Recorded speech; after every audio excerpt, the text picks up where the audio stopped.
história clássica de Bitcoin que me tenha percebido que muitas das pessoas que hoje seguem as criptomoedas já não chegaram a conhecer. E por isso o episódio de hoje vai ser uma viagem no tempo. A vocês ouvintes, o que eu peço é que recuem no tempo ao ano de 2013. A primeira coisa que vos pedia é que façam um exercício e recuem para uma memória do ano de 2013. Se estiverem numa situação em que é seguro fazê-lo, fechem os olhos agora. E pensem em que idade tinham, onde é que trabalhavam ou estudavam. Procurem algum acontecimento que consigam visualizar. Umas férias, uma conversa com amigos ou algo que seja visual. E agora, gostava que soubessem que quando vocês estavam a ter essa experiência, Bitcoin tinha surgido apenas há 4 anos. Era um ilustre desconhecido do grande público e a cotação de Bitcoin na altura era de 13 euros. Durante esse ano passou pelos 260 e pela primeira vez, no final desse ano, bateu os 1000 euros. Eram tempos diferentes. E nesse mesmo ano de 2013, um misterioso post que apareceu no Reddit com um user anónimo conta-nos uma história. Uma história que até hoje ninguém foi capaz de saber quem escreveu e que entretanto foi apagada. Ela já não pode ser consultada hoje no Reddit e então eu vou contar-vos esta história tal como ela me foi contada a mim, no original e na íntegra. E a segunda coisa que eu vos peço, então, é que ouçam com atenção.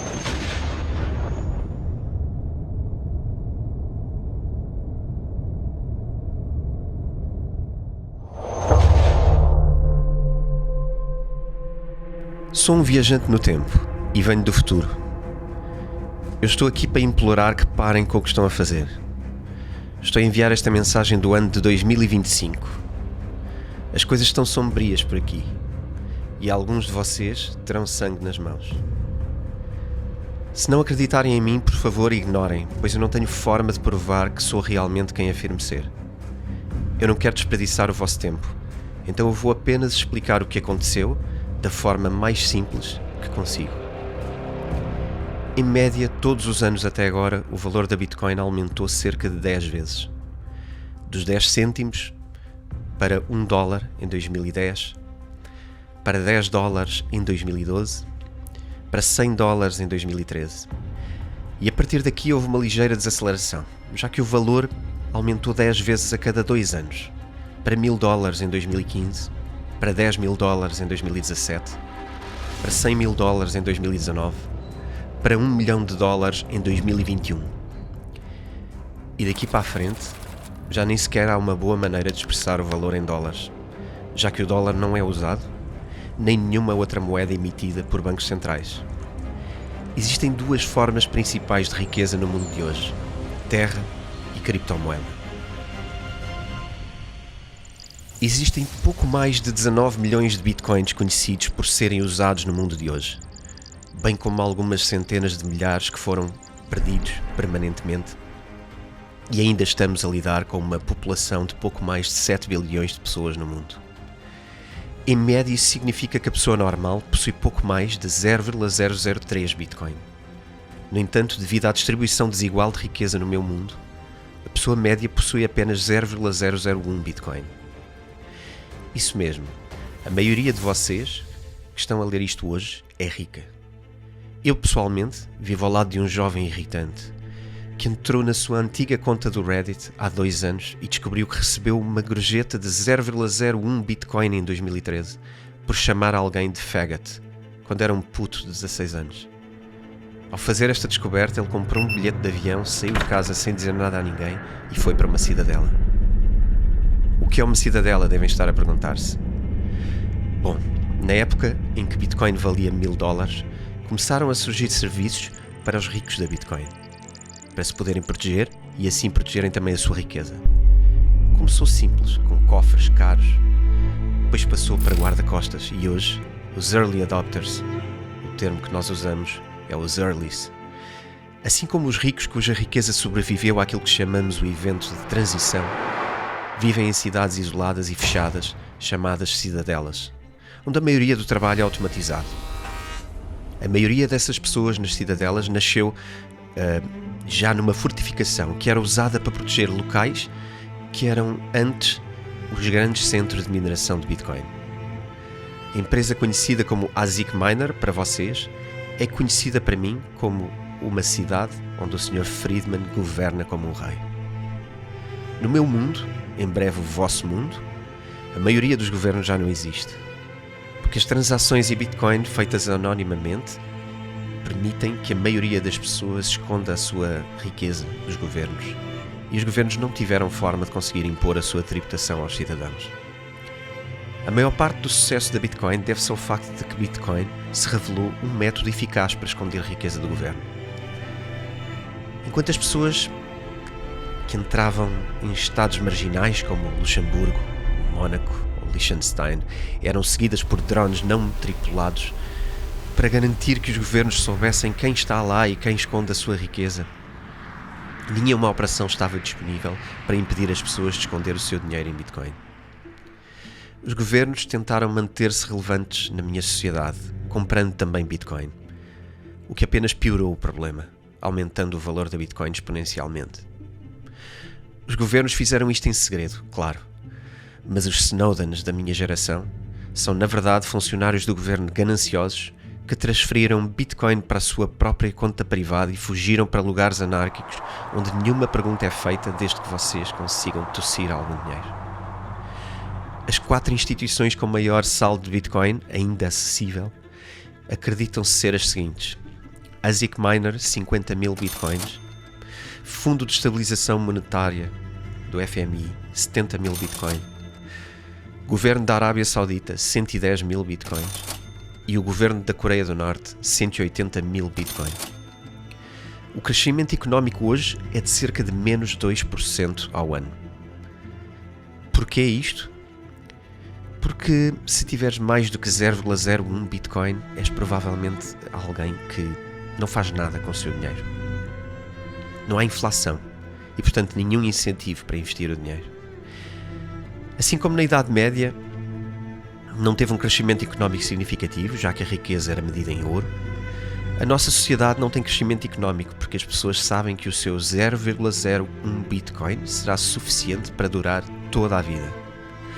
O facto de ainda haver nova mineração de Bitcoin a ser lançado é o que impede que o nosso mundo colapse até agora.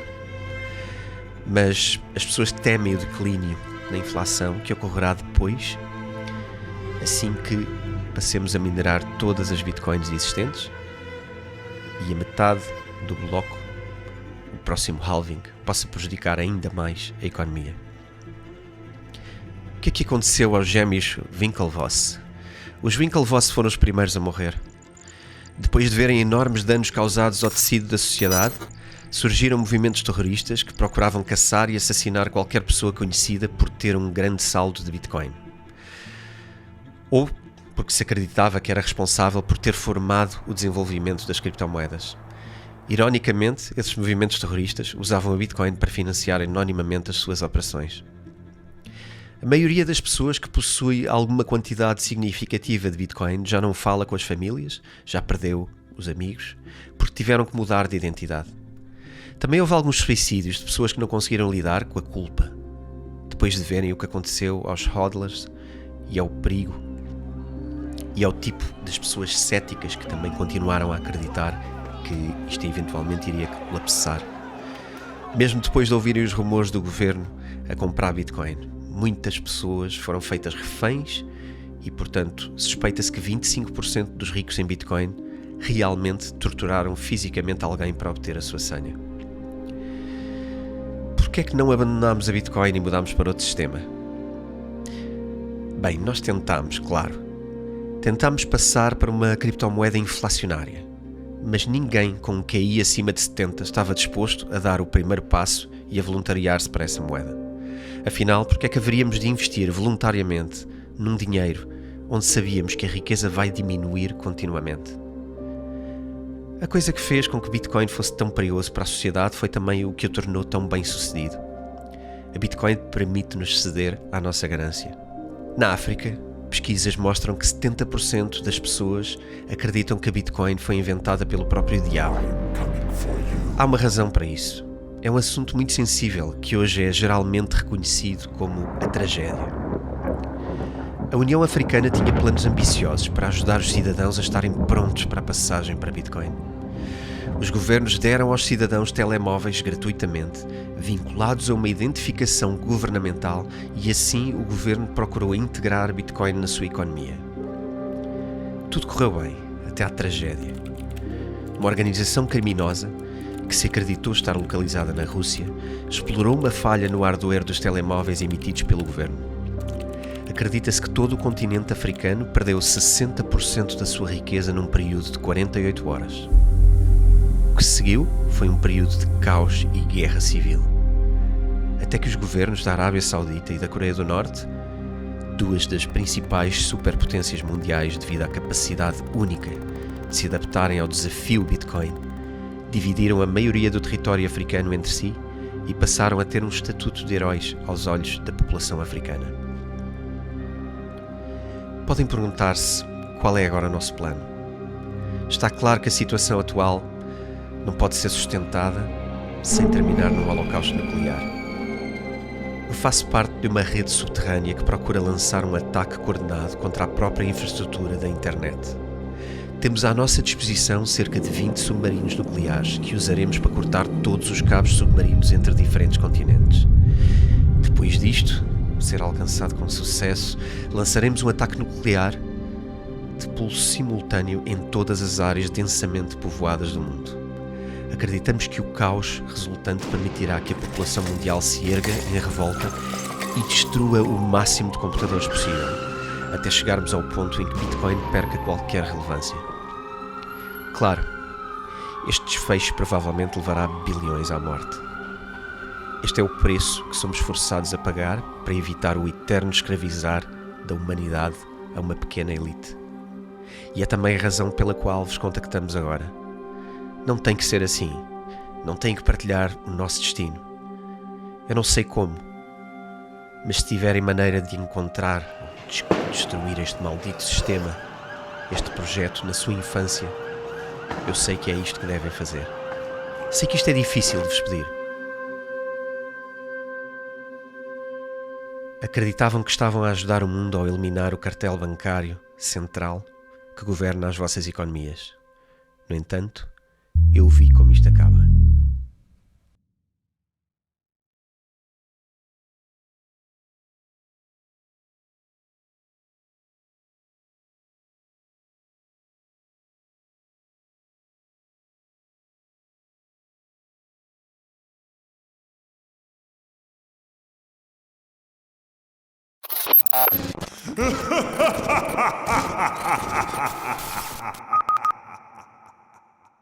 Este foi um dos posts mais carismáticos de sempre acerca de Bitcoin. Eu acho que isto claramente é a minha opinião, é um dos mais divertidos, um dos mais envolventes, e é também um dos que nos deixava maior expectativa sobre o que é que poderia vir aí no futuro da Bitcoin.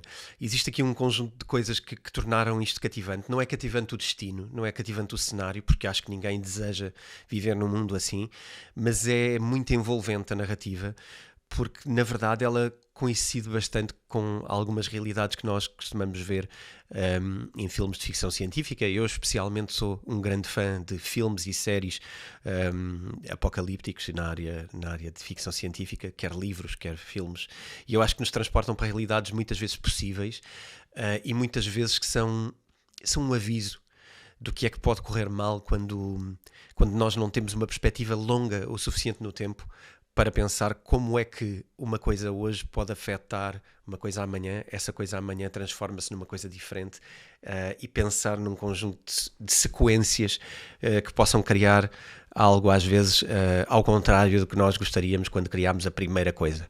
Isto tem a ver com consequências imprevistas e com às vezes pouca reflexão, muito foco no curto prazo, muito foco no que queremos hoje e pouco foco naquilo que pode ser uma consequência secundária daquilo que estamos a fazer hoje e que parece uma ideia engraçada, mas que daqui a 10 anos, 20 anos pode ser uma coisa muito complicada para nós e pode ser desafiante. Eu, gostando muito disto, gosto sempre de contrastar a nossa realidade e as decisões que são tomadas hoje, sejam pessoalmente em termos dos nossos investimentos, seja sobre, por exemplo, regulamentação, seja, por exemplo, sobre geopolítica. Aquilo que possa acontecer na geopolítica, a mim, e eu acredito que a qualquer pessoa que se preocupe com o seu futuro, quer seja financeiro, quer seja de saúde, quer seja de estilo de vida, deveria gastar mais tempo, na minha perspectiva, a pensar sobre como é que coisas hoje podem ser impactos para termos um futuro menos interessante. E acho que esta é uma das coisas que mais nos pode criar interesse, por exemplo, em envolvermos numa coisa que eu até tenho sido bastante lateral, que tem a ver com a política. E acho que pensarmos na política no longo prazo até tem um interesse mais engraçado do que no curto prazo. Esta narrativa também é muito bem pensada. Ela vai buscar alguns dos medos mais fundamentais que alguém que olha para Bitcoin pode ter. Se nós olhamos para Bitcoin nesta ideia de escassez, nesta ideia de primeiro acesso, nesta ideia de que quem tem é rico, quem não tem será pobre para sempre, ela torna-se assustadora de facto, não é? E, portanto, esta narrativa é muito bem pensada porque para pessoas que profundamente pensam em sistemas económicos e sistemas de consenso na sociedade e formas monetárias, ela toca aqui alguns pontos sensíveis em termos de Bitcoin que, de facto, são um convite a refletir. E faz isto de uma forma muito, muito cinematográfica, e por isso é que nós também quisemos fazer aqui um programa diferente, mesmo para quem está só a ouvi-lo. Eu gostava de convidar-vos depois a ver a versão vídeo também deste programa. Outra coisa que hoje, e aqui foi por isso que eu fiz este convite no início, o convite a regressarem no tempo, a regressarem ao passado. Porquê? Porque para nós agora, em 2023, é fácil olhar para os números que foram apresentados neste documento e ver que a partir de 2021 eles batem errados. A questão é, eu quis que vocês regressassem no tempo para regressar ao vosso sentimento em relação a criptomoedas na altura, para regressarem às cotações, porque este artigo acerta nas cotações todas até à de 2021, e isto é impressionante. É muito mais impressionante se elas ainda não tiverem acontecido, porque hoje olhamos para trás, não é? E podemos ver que, ok, em 2020, em 2017, 2018, atingimos ali uma cotação de 20 mil, mas que era totalmente impensável em 2016 ou em 2015. Portanto, existe aqui uma accuracy, agora só me surge a palavra em inglês, eu peço desculpa, existe aqui uma precisão em adivinhar valores, não só com 2 anos de antecedência, mas com 5 anos de antecedência. E quem fez isto com um grande risco, porque a cada 3 ou 4 anos era muito fácil de estar errado, e não esteve. Teve certo na maioria das cotações que apresentou e só errou mais obviamente no ano 2021. E, portanto, não se esqueçam que estamos a falar de um post de 2013 que erra em valores em 2021. Agora, vamos lá ver. Eu todos os dias vejo gente a tentar adivinhar as cotações da bolsa do ano que vem e do próximo semestre e da próxima semana, e não vejo muita gente a acertar. Portanto, ter um post em 2013 a dizer que é um viajante no tempo e que está a acertar cotações com margem de 6 e 7 anos de distância é admirável e é super criador de uma áurea mística à volta deste post, que era o que ele tinha na altura. Nós estamos agora também muito próximos de 2025 e por isso também diria que olhamos à volta e não estamos a ver que em 2 anos o mundo vai ter a transformação que ali se fala. Mas, porque é um período muito curto para ter uma transformação tão grande. No entanto, quando estamos em 2013, 2014, 2015, estamos a 10 anos de distância, e se pensarmos em períodos de revolução, em períodos de contestação e de quedas, elas normalmente acontecem primeiro devagar e depois rápido. Portanto, são altamente exponenciais na transformação, e a partir do momento em que olhássemos para um mundo onde os governos passam a ter dificuldade financeira ou passam a ter dificuldade de impor algumas regras, o mundo rapidamente se transformaria. Eu diria que esta ideia de que o mundo se podia transformar totalmente em 5, 6, 8 anos, eu acho que seria muito mais possível do que difícil. Acho que era perfeitamente possível. E, portanto, é giro olhar sempre para esta perspectiva, especialmente se recuarmos no tempo e percebermos que ainda havia tempo para as coisas mudarem. Acho que também é muito interessante o artigo porque nos coloca estas questões existenciais para quem gosta de Bitcoin, para quem vê muito valor em Bitcoin. Eu acho que também só não vê possíveis defeitos se for alguém que é relativamente limitado na visão, não é? Eu costumo sempre dizer, nós não temos uma visão 360, mas temos uma visão algo 120, não é? 120 graus. E, portanto, temos uma grande facilidade de ter blind spots. Eu estou a tornar a coisa mental numa coisa física, mas a verdade é que a nossa mente, tal como os nossos olhos, não vê em 360, não é? Nós temos alguma dificuldade e por isso existe a expressão blind spots. O que eu brinco sempre é dizer que nós também temos um pescoço. E o pescoço ajuda-nos a poder virar a visão para o lado e eventualmente ver quase 360. E esta ideia de ter pescoço quer dizer que isto obriga, se calhar, a um comportamento curioso do nosso lado, a um comportamento de estarmos atentos, a um comportamento de tentar olhar à volta e perceber o mundo um bocadinho melhor. E daí esta ideia de que a Bitcoin não tem só coisas boas, existem coisas que também podem ser um desafio e que têm que ser acauteladas, e que Bitcoin seria uma coisa má, provavelmente, se nós não tivéssemos o cuidado de olhar para a frente e ver as falhas que ela pode vir a ter. E este artigo é incrível porque brinca com isto de uma forma bem ilustrada, bem cinematográfica. Portanto, acho que hoje, ainda assim, apesar de já ter errado aqui uma cotação e de acharmos que o mundo não vai mudar agora tão radicalmente em 2 anos, a verdade é que estamos a ver o mundo a mudar, há coisas que estão a mudar, as moedas estão a mudar. Ainda agora, quando dei uma palestra sobre a moeda do futuro e defendi as valências de criptomoedas e de Bitcoin para ter esse papel, também encontro fragilidades, mas encontro especialmente um mundo com vontade de mudar, um mundo que já não quer o dólar como moeda de reserva mundial, um mundo onde mais de 20 países se convidam mutuamente para tentar descobrir a próxima moeda de reserva de valor mundial. E um mundo onde nenhum deles quer que o outro país seja o país da reserva, da moeda de reserva mundial. E isto leva-nos a um caminho que, para quem é fã da tecnologia e do sistema de consenso de Bitcoin, leva-nos a achar que Bitcoin pode ser uma proposta que não falha onde as outras falham. Eventualmente temos que olhar para as falhas que possa ter Bitcoin também. Eu acho que é giro porque este artigo também nos leva para esse lugar. Voltando aqui ao artigo e à história deste post. Hoje este post só é recuperável a nível da pesquisa sobre arquivos na internet, ou seja, temos que ir ao Time Machine e recuperá-lo. No entanto, já várias pessoas o fizeram e fizeram repost e, portanto, ele é encontrável. De qualquer forma, eu vou deixá-lo disponível. Neste podcast vocês vão encontrar um link para o artigo e ele vai estar disponível no meu website, portanto vão poder encontrá-lo lá. Este post foi apagado, ok? E o perfil deste post foi também apagado. O que acontece é que em 2019 foi reeditado. Isto é um post com origem no Reddit. Foi reeditado em 2019 com um repost, uma correção de post pelo próprio perfil original. Isto levantou uma data de polémicas. Em primeiro lugar, o novo post tem uma qualidade muito fraquinha. É um post muito... Claramente não me parece feito pela mesma pessoa, mas em teoria é o mesmo time traveler que foi lá e alterou o post, ou seja, reeditou-lo e acrescentou-lhe uma parte nova por cima.